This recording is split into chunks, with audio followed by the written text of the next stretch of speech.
Hello and welcome to the IAS academy. आज है तारीख 22 मार्च और शुरू करते हैं फिल्म स्पेसिफिक करंट अफेयर का न्यूज़ डिस्कशन। हमारी पहली न्यूज़ वर्ल्ड हैप्पीनेस रिपोर्ट को लेकर है। 2023 का ये एडिशन रिलीज किया गया है जिसमें फिनलैंड को दुनिया के सबसे हैप्पीएस्ट कंट्री बताया गया है और लगातार 6 सालों से जो फिनलैंड है वही वर्ल्ड हैप्पीनेस रिपोर्ट्स में टॉप पे आ रहा है और इंडिया की पोजीशन लास्ट ईयर से इंप्रूव हुई है। लास्ट ईयर 136 थी, इस साल 126 है। बट प्रॉब्लम यह है कि इसको लेकर सोशल मीडिया में बवाल मचा हुआ है। कैसे? क्योंकि अगर आप देखोगे इस वर्ल्ड हैप्पीनेस रिपोर्ट में तो हमसे अच्छी पोजीशन किसको दी गई है? पाकिस्तान को, जो कि ऑलरेडी टेररिज्म से जूझ रहा है, जो ऑलरेडी इन्फ्लेशन से जूझ रहा है, जहाँ पे आटे की कमी देखी जा रही है। उसके साथ-साथ हम श्रीलंका अच्छी पोजीशन पे है जहाँ पे इन्फ्लेशन इतना ज़्यादा बढ़ गया था कि वहाँ उन्होंने वहाँ के पार्लियामेंट और प्रेसिडेंशियल पैलेस पे कब्जा कर लिया था। और यहाँ तक कि यूक्रेन जो अभी वॉर से लड़ रहा है, उसे भी इंडिया से अच्छी पोजीशन दी गई है। तो ये वर्ल्ड हैप्पीनेस रिपोर्ट की जो क्रेडिबिलिटी है, उस पर सवाल उठा रहा है। बट हमें इस कंट्रोवर्सी पे नहीं पढ़ना, हमें इसके बेसिक फैक्ट के बारे में पता होना चाहिए कि जो वर्ल्ड हैप्पीनेस रिपोर्ट है 2023 का एडिशन है, उसमें फिनलैंड ने टॉप किया है, डेनमार्क सेकंड प्लेस पे है, आइसलैंड थर्ड प्लेस पे है, फोर्थ पे इजराइल, फिफ्थ पे न्यूजीलैंड, सिक्स पे Sweden, seventh Norway, eighth pay Switzerland, ninth Luxembourg, tenth में न्यूजीलैंड। अब इसके की हाईलाइट्स क्या हैं कि जो नॉर्थ यूरोप है वो लगातार डोमिनेट कर रहे हैं वर्ल्ड हैप्पीनेस रिपोर्ट्स में। जो टॉप कर रही जो कंट्रीज वो तो उनकी पोजीशन लगातार सेम है, बट जो बाल्टिक कंट्रीज हैं वो धीरे धीरे अपना जो स्टैंडर्ड है वो रेस कर रही हैं। यहाँ पर ये बताया गया है कि जो अफगानिस्तान है वो सबसे बॉटम प्लेस पे है और जब से तालिबान ने 2020 में पावर कैप्चर किया है तब से उनकी जो सिचुएशन और ज़्यादा खराब होती जा रही है। अगर वर्ल्ड हैप्पीनेस रिपोर्ट्स के बारे में फैक्ट देखें तो ये 2012 से पब्लिश होना शुरू हुई थी। इसमें लोगों का अपना असेसमेंट देखते हैं कि वो कितने खुश हैं उनके इकोनॉमिक सोशल डाटास को लेके, उनके इकोनॉमिक और सोशल पोजीशन को लेकर। तो इस रिपोर्ट के 6 फैक्टर्स होते हैं: social support, income, health, freedom, generosity and absence of corruption. तो यूपीएससी आपसे वर्ल्ड हैप्पीनेस रिपोर्ट्स के फैक्टर्स पूछ सकता है कि कौन कौन से पैरामीटर्स होते हैं। तो social support, income, health, freedom, generosity and absence of corruption. यहाँ पे जो हैप्पीनेस का स्कोर असाइन किया जाता है वो 3 साल का एवरेज देखा जाता है, उस हिसाब से वो स्कोर उन्हें प्रोवाइड किया जाता है। अब जो इंपॉर्टेंट फैक्ट ये है कि इस रिपोर्ट को रिलीज कौन करता है? इस रिपोर्ट को United Nation Sustainable Development Solution Network, UNSDSN, ये संस्था इस रिपोर्ट को रिलीज करती है। तो यूपीएससी आपसे यही पूछ सकते हैं कि वर्ल्ड हैप्पीनेस रिपोर्ट को कौन जारी करता है, जनरल इंडेक्स में इंडिया की पोजीशन क्या है वो पूछी जा सकती है, या फिर इसके फैक्टर्स क्या क्या हैं, कौन कौन से पैरामीटर्स में रिपोर्ट रिलीज की जाती है। तो ये हमें पता होना चाहिए। अब चलते हैं आगे। हमारी अगली न्यूज़ इंटरपोल के रेड नोटिस को लेकर है। अब ये न्यूज़ में क्यों है? दरअसल इंटरपोल ने जो मेहुल चोकसी के अगेंस्ट जो रेड नोटिस जारी किया था उसे विड्रॉ कर लिया है। अब मेहुल चोकसी कौन है? जिसने पंजाब नेशनल बैंक के साथ में 2 बिलियन का फ्रॉड किया था, जिसने हाल ही में एंटीगुआ और बरमूडा में वहाँ की नागरिकता ले ली थी। पर चूंकि इंडिया में वो वांटेड है, उसके खिलाफ केस चलाया जाना है, तो इंडिया की सीबीआई ने इंटरपोल से रिक्वेस्ट की थी कि इस पर्टिकुलर व्यक्ति के खिलाफ रेड नोटिस जारी किया जाए। तो इंटरपोल ने मेहुल चोकसी के अगेंस्ट रेड नोटिस जारी किया था। बट रिसेंटली इंटरपोल ने इस रेड नोटिस को वापस से विड्रॉ कर लिया है, क्योंकि मेहुल चोकसी ने ये अपील की थी कि उनके खिलाफ जो रेड नोटिस जारी किया गया है, उनके खिलाफ जो भारत में जो केस चल रहा है वो पॉलिटिकल मोटिवेटेड है और वहाँ की जो जेलें हैं, जो इंडिया की जो जेल हैं वो अच्छी नहीं है, वहाँ पे ह्यूमन राइट का वायलेशन किया जाता है कैदियों के साथ में। तो इस फैक्ट को ध्यान में रखते हुए जो टास्क फोर्स होती है इंटरपोल की, उसने मेहुल चोकसी की इस अपील पर सुनवाई करी और वहाँ की जो जनरल सेक्रेटरी है इंटरपोल की, उसने इस नोटिस को विड्रॉ कर लिया। बट हमें यहाँ पर यूपीएससी के पर्सपेक्टिव से इंटरपोल के बारे में पता होना चाहिए। इंटरपोल क्या है? ये एक इंटरनेशनल क्रिमिनल पुलिस ऑर्गेनाइजेशन है, मतलब अंतर्राष्ट्रीय लेवल पे एक पुलिस ऑर्गेनाइजेशन है जिसे इंटरपोल बोला जाता है, जो 1923 में बनी थी। ये एक इंटर गवर्नमेंटल बॉडी है जिसके 195 मेंबर्स हैं, जिसमें इंडिया भी इसका मेंबर है, जो कि 15 अक्टूबर 1949 में इंडिया इसका मेंबर बना था। इंटरपोल का बेसिक ऑब्जेक्टिव ये है कि वो कंट्री के साथ में कोऑपरेट करती है, इंफॉर्मेशन शेयरिंग प्लेटफॉर्म है। साथ ही साथ जो इंटरनेशनल लेवल पे जो इन्वेस्टिगेशन होते हैं, क्रिमिनल इन्वेस्टिगेशन, उनमें सपोर्ट किया जाता है, डाटा एक्सचेंज किया जाता है, ताकि इंटरनेशनली जस्टिस और पीस को सपोर्ट किया जा सके। इसका हेडक्वार्टर फ्रांस के लियोन में है। ये अपने नोटिस के जरिए जो क्रिमिनल्स होते हैं उनके मूवमेंट को ट्रैक करता है और रेड नोटिस जारी होने के बाद में वो टेम्परेरी रूप से कोई भी कंट्री उसको अरेस्ट कर सकती है और जहाँ पे ये वांटेड होता है वहाँ पे इसे डिपोर्ट किया जा सकता है। इंटरपोल के साथ में हर कंट्री की अपनी एक एजेंसी एसोसिएटेड होती है। इंडिया के केस में ये agency central bureau of investigation है। अब रेड नोटिस के अलावा इंटरपोल कई और भी नोटिस जारी करता है। जैसे रेड नोटिस में क्या होता है, वो वांटेड पर्सन होता है, उसे गिरफ्तार किया जा सकता है या उसके बारे में इंफॉर्मेशन प्रोवाइड की जाती है जहां पर वो वांटेड होता है। येलो नोटिस कब जारी किया जाता है? जब कोई पर्सन मिसिंग हो। ब्लू नोटिस किसी पर्सन के बारे में एडिशनल इन्फॉर्मेशन के लिए जारी किया जाता है। ब्लैक नोटिस जारी किया जाता है जब कोई अनआइडेंटिफाइड बॉडीज मिली हो किसी को। ग्रीन नोटिस कोई वार्निंग या इंटेलिजेंस प्रोवाइड की जाती है।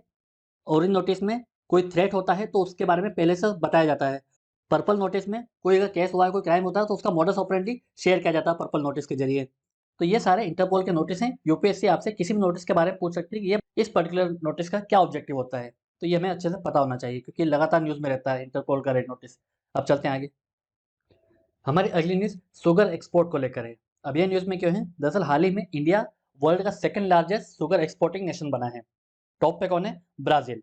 इंडिया 2016-17 में 0.46 लाख टन जो है शुगर एक्सपोर्ट करता था और 2021-22 में 110 लाख टन का शुगर भारत ने एक्सपोर्ट किया। तो इंडिया का जो शुगर एक्सपोर्ट है वो ड्रास्टिकली बढ़ा है। तो ये हमारे एग्रीकल्चर एक्सपोर्ट के लिए अच्छा है, हमारे एक्सपोर्ट अर्निंग के लिए भी अच्छा है। वैसे इंडिया वर्ल्ड का लार्जेस्ट प्रोड्यूसर है, बट वर्ल्ड का लार्जेस्ट कंज्यूमर भी है शुगर का। इस वजह से हम ज़्यादा एक्सपोर्ट नहीं कर पा रहे थे पहले, बट अब हम जैसे जैसे हमारा सरप्लस प्रोडक्शन हो रहा है तो हम उससे एक्सपोर्ट कर पा रहे हैं।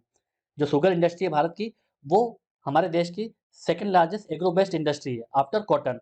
तो ये एम्प्लॉयमेंट के पर्सपेक्टिव से भी काफ़ी अच्छा है क्योंकि लगभग 50 मिलियंस जो जॉब है वो शुगर इंडस्ट्री प्रोवाइड करती है।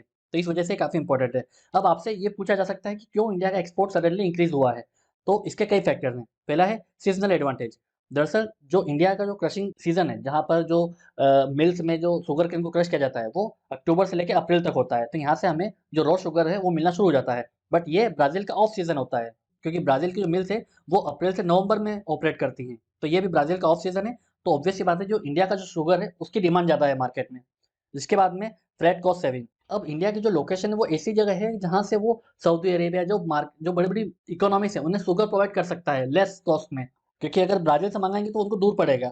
इस वजह से इंडिया से इम्पोर्ट करने में उनको फ़ायदा मिलता है। तीसरा है इंडिया की जो शुगर है वो फ्री ऑफ डेक्स्ट्रॉन है। दरअसल जब आपकी शुगर केन जब बहुत ज़्यादा धूप में रहती है तब एक बैक्टीरियल कंपाउंड उसमें जनरेट हो जाता है, डेक्स्ट्रॉन।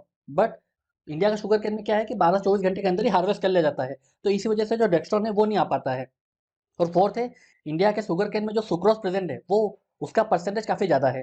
तो इंडिया का शुगर इसीलिए काफ़ी डिमांड में रहता है। एक फैक्टर हम ये भी देख सकते हैं कि रंगराजन कमेटी जो 2012 में बनी थी, इसने ये रिकमेंड किया था कि जो शुगर के एक्सपोर्ट और इंपोर्ट को लेकर जो क्वांटिटेटिव कंट्रोल्स जो भारत सरकार लगाती है वो अबॉलिश कर देना चाहिए। क्योंकि पहले क्या होता था कि जब भी शुगर की प्राइस बढ़ जाती थी हमारे देश में तो हम शुगर का एक्सपोर्ट एकदम बंद कर देते थे। तो इस वजह से जो शुगर केन के जो फार्मर्स हैं उन्हें काफ़ी नुकसान झेलना पड़ता था। बट अब गवर्नमेंट इसको ज़्यादा इंटरफेयर नहीं करती है, इसी वजह से जो एक्सपोर्ट है वो इंडिया का बढ़ गया है। अगर हम शुगर केन की क्रॉप के बारे में देखें तो इसके लिए टेम्परेचर 21 से 27 डिग्री सेंटीग्रेड होना आवश्यक है।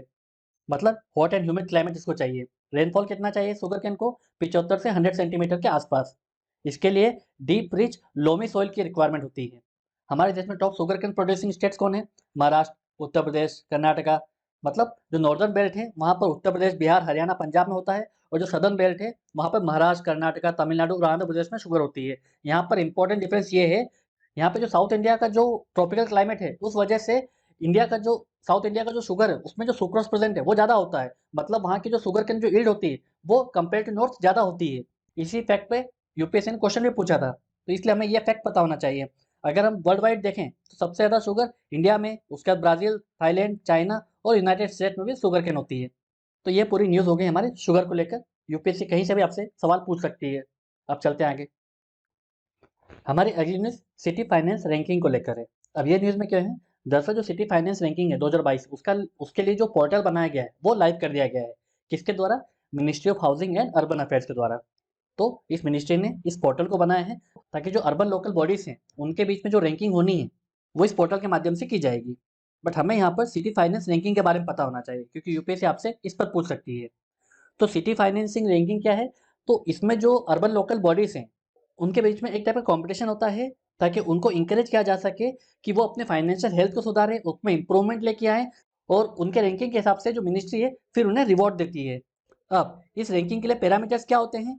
इस रैंकिंग में 3 पैरामीटर्स होते हैं मोस्टली। रिसोर्स मोबिलाइजेशन, मतलब कि जो अर्बन लोकल बॉडीज़ है वो कितना अच्छा रिसोर्स मोबिलाइज कर सकती है, कितना वो टैक्स से कलेक्ट कर रही है, कितना वो लोन से कलेक्ट कर रही है। उसके बाद एक्सपेंडिचर परफॉर्मेंस कैसा है, मतलब जो वो खर्चा कर रही है वो तो उस खर्चे में वो अर्बन लोकल बॉडीज कितना प्रूडेंट है ये भी देखा जाता है। और लास्ट है फिजिकल गवर्नेंस, मतलब कि उनका जो पूरा गवर्नेंस है, फिजिकल गवर्नेंस है वो कैसा है। तो इन 3 पैरामीटर्स पे अर्बन लोकल बॉडीज को असेस किया जाता है। अब इसमें जो सिटीज़ होती है उनमें भी कैटेगरी होती है। पहली कैटेगरी में जिस सिटी की भी 4 मिलियन से ज़्यादा पॉपुलेशन होती है वो एक कैटेगरी में आते हैं। उसके बाद में 1 to 4 मिलियन की कैटेगरी होती है, थर्ड है 1 लाख से लेकर 1 मिलियन वाली पॉपुलेशन की कैटेगरी होती है, और फोर्थ है जिसमें 1 लाख से कम पॉपुलेशन होती है। तो 4 कैटेगरीज होती हैं सिटीज़ की। तो हर कैटेगरी में टॉप 3 सिटीज़ को फाइंड आउट किया जाता है, फिर उन्हें रिकॉग्नाइज किया जाता है और रिवॉर्ड दिया जाता है, नेशनल लेवल पे भी और स्टेट लेवल पे भी। अब ये जो पूरा प्रोसेस है रैंकिंग का, ये 100% पेपरलेस होता है, जो कि मिनिस्ट्री के सिटी फाइनेंस प्लेटफॉर्म में किया जाता है। अब इसके फायदे क्या हैं? तो जब सिटी फाइनेंस रैंकिंग जो रैंक प्रोवाइड करती है, तो उसमें उस पर्टिकुलर अर्बन लोकल बॉडीज के बारे में पता चलता है कि उसकी जो फिजिकल हेल्थ है वो कैसी है। तो इससे पॉलिसी मेकर को अंदाजा लगता है कि किसे सपोर्ट करना है, किसे इनपुट देना है, किसे गाइड करना है।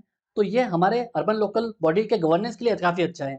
सेकंड है, जो अर्बन लोकल बॉडीज होती है उनमें भी उनके बीच में एक टाइप का कॉम्पिटिशन आ जाता है। जब वो देखती है कि दूसरी अर्बन लोकल बॉडीज काफ़ी अच्छा परफॉर्म कर रही है, तो उन पर भी एक दबाव आता है कि उन्हें भी अच्छा परफॉर्म करना चाहिए, या वो सीख सकते हैं कि दूसरी जो अर्बन लोकल बॉडीज है वो कैसे जो रिसोर्सेज है वो रेस कर रही है, कैसे वो नए नए इनोवेशन ला रही है अपने फिजिकल हेल्थ पे।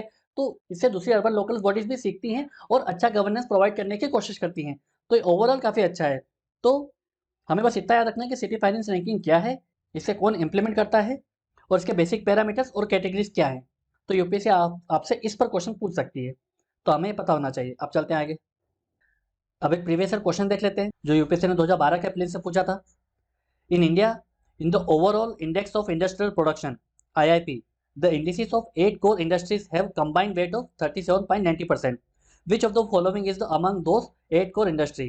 तो हमारे देश में जो इंडेक्स ऑफ इंडस्ट्रियल प्रोडक्शन है उसमें जो 8 कोर इंडस्ट्रीज है उसका वेटेज कितना है 37.90, मतलब सिग्निफिकेंट वेटेज है। तो इस 8 कोर इंडस्ट्रीज में कौन कौन सी इंडस्ट्रीज आती हैं? तो ऑप्शन क्या है आपके पास में? सीमेंट करेक्ट है, फर्टिलाइजर करेक्ट है, नेचुरल गैस करेक्ट है, रिफाइनरी प्रोडक्ट्स करेक्ट है, टेक्सटाइल टेक्सटाइल नहीं है। तो ये जो 4 सेक्टर्स हैं ये हमारे 8 कोर इंडस्ट्री का पार्ट है। इसके अलावा कोल है, क्रूड ऑयल है, इलेक्ट्रिसिटी है, स्टील है। तो टोटल ये 8 कोर इंडस्ट्रीज हैं जो कि इंडेक्स ऑफ इंडस्ट्रियल प्रोडक्शन में 37.90% का वेटेज रखती हैं। तो इसका आंसर क्या हो जाएगा? सी, 1 2 3 4, क्योंकि फिफ्थ गलत है। इस वीडियो के पीडीएफ को डाउनलोड करने के लिए आप हमारे टेलीग्राम चैनल को ज्वाइन कर सकते हैं। ऐसे ही और करंट अफेयर के वीडियोस के लिए आप हमारे यूट्यूब चैनल को सब्सक्राइब कर सकते हैं। आज के वीडियो में सिर्फ इतना ही है। Thank you very much.